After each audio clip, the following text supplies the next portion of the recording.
merasa tidak ada yang menjadi tempat untuk menyampaikan keluh kesahnya. Hari ini yang berada di lingkungan satuan pendidikan tidak boleh abai terkait dengan kesehatan mental anak-anak. Tetapi juga harus ada perlindungan dan tidak boleh dimasukkan dalam tahanan orang dewasa. Itu yang paling penting ya. Jadi harus dilindungi hak-hak anak itu.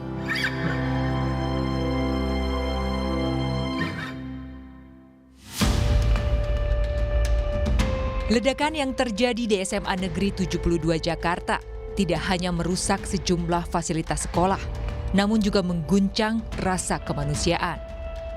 Seorang siswa kini ditetapkan sebagai anak yang berhadapan dengan hukum. Di balik tindakannya, ada perasaan sepi yang tak pernah bisa diungkap karena tak ada ruang untuk berbagi. Kesepian yang tak terbaca jadi awal dari tindakan yang keliru. Diketahui merupakan seorang siswa SMA aktif yang bertindak secara mandiri dan tidak terhubung dengan jaringan teror tertentu.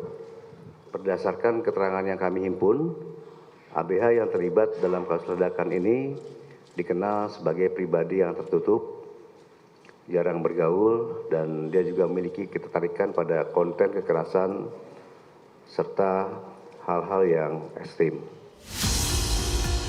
Kejadian ini berawal saat siswa dan guru bersiap untuk melaksanakan ibadah sholat Jumat di Masjid SMA Negeri 72 Jakarta pada 7 November lalu.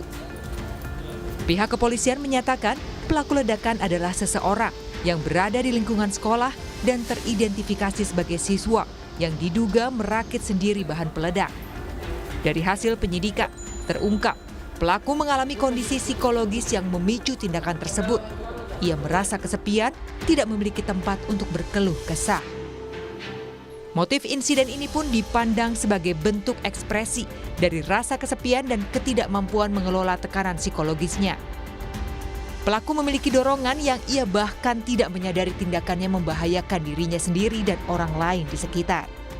Yang kami peroleh dari hasil penggalian keterangan maupun petunjuk-petunjuk yang ada, bahwa yang bersangkutan, anak berkonflik dengan hukum ini terdapat dorongan untuk melakukan peristiwa hukum tersebut. Dorongannya di mana yang bersangkutan merasa sendiri, kemudian merasa tidak ada yang menjadi tempat untuk menyampaikan keluh kesahnya, baik itu di lingkungan keluarga, kemudian di lingkungannya itu sendiri maupun di lingkungan sekolah. Ini yang menjadi perhatian kami juga bersama dengan KPAI. Meski perbuatannya berdampak besar, negara melihatnya sebagai anak yang perlu dibimbing, bukan dihambat masa depannya. Karena anak yang berhadapan dengan hukum akan menghadapi hal baru, yakni peradilan pidana anak. Kekerasan yang dilakukan anak berkonflik dengan hukum ya, yang mengakibatkan luka berat. Nah, sanksi pidananya 10 tahun. Tapi hukumannya itu tidak boleh lebih besar dari harus setengah dari hukuman orang dewasa. Nah, cara-cara yang digunakan juga menganut SPP terkait dengan sistem peradilan anak. Nah, sistem peradilan anak itu dalam setiap sidang, dalam setiap pemeriksaan harus ada lembaga perlindungan anak KPAI yang memberikan pendampingan. Walaupun nanti ada penasihat hukum di situ, tetapi juga harus ada perlindungan dan tidak boleh dimasukkan dalam tahanan orang dewasa. Jadi hukuman itu bukan membuat efek jera, tetapi bagaimana memperbaiki ke depan terhadap anak ini. Kasus ini menjadi cermin penting tentang peran keluarga, sekolah, dan lingkungan dalam memantau tumbuh kembang anak. Sebuah komunikasi yang tertutup membuat tekanan sosial tidak terbaca dan membuat seorang remaja bisa tersesat dalam pikirannya sendiri. Tak ada akibat tanpa sebab. Apa yang nantinya dihadapi oleh anak yang berhadapan dengan hukum jadi potret bahwa ada sebuah ruang empati yang hilang dalam kehidupan sehari-hari. Yang jelas hari ini yang berada di lingkungan satuan pendidikan tidak boleh abai terkait dengan kesehatan mental anak-anak dan tidak boleh hanya fokus pada bagaimana kegiatan belajar berlangsung, tetapi juga perlu melakukan perhatian atau pengawasan terkait dengan aktivitas anak ketika di luar jam belajar. Yang kedua, anak-anak tentu membutuhkan adanya support yang kuat dari semua yang berada di lingkungan terdekatnya, terutama tentu keluarga, orang tua,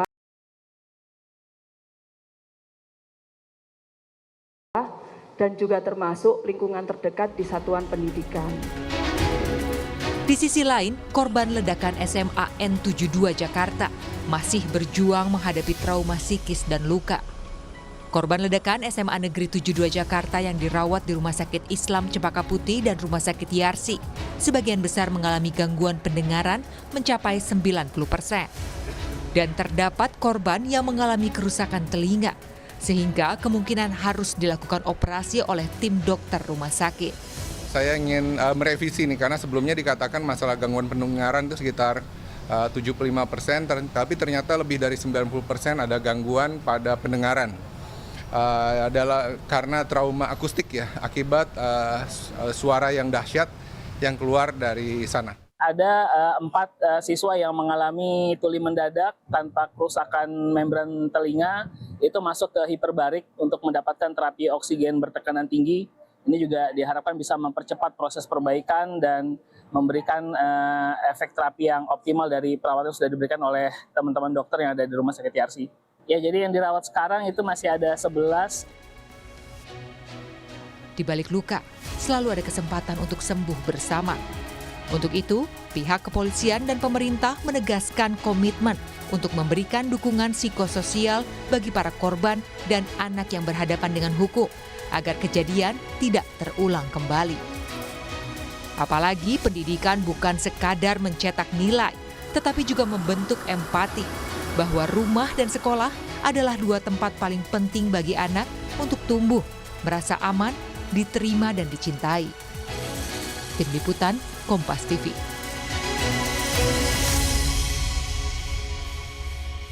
Di lain pihak, Himpunan Psikologi Indonesia terlibat dalam program konseling yang disiapkan Pemprov Jakarta terhadap siswa dan pihak lainnya pasca insiden ledakan di SMA Negeri 72 Kelapa Gading, Jakarta Utara.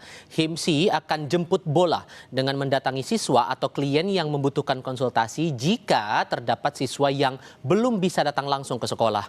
Menurut salah satu anggota HIMSI, Lerbin Aritonang, mayoritas yang disampaikan oleh pasien adalah rasa khawatir akan ada peristiwa serupa.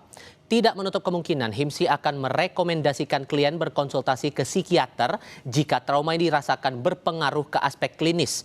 Mobil konseling yang disiapkan Pemprov Jakarta beroperasi di halaman depan SMA Negeri 72 Jakarta setiap Senin hingga Jumat pukul 8 pagi hingga 12 siang.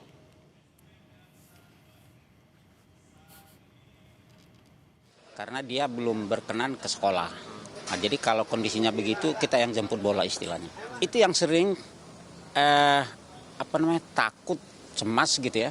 Dan saya pikir itu hal yang umum ya. Kalau takut, ya kita menghadapi kejadian yang tidak pernah kita bayangkan dan kejadiannya bukan biasa-biasa gitu kan. Saya pikir sebagai manusia normal itu mesti ada ininya. Terus ada juga yang merasa masih ingat-ingat gitu ya. Nah, kalau dia pas ingat itu terganggu jadinya ininya gitu, fungsinya yang normal sebelum itu gitu. Paling itu. Dan secara umum seperti itu ini.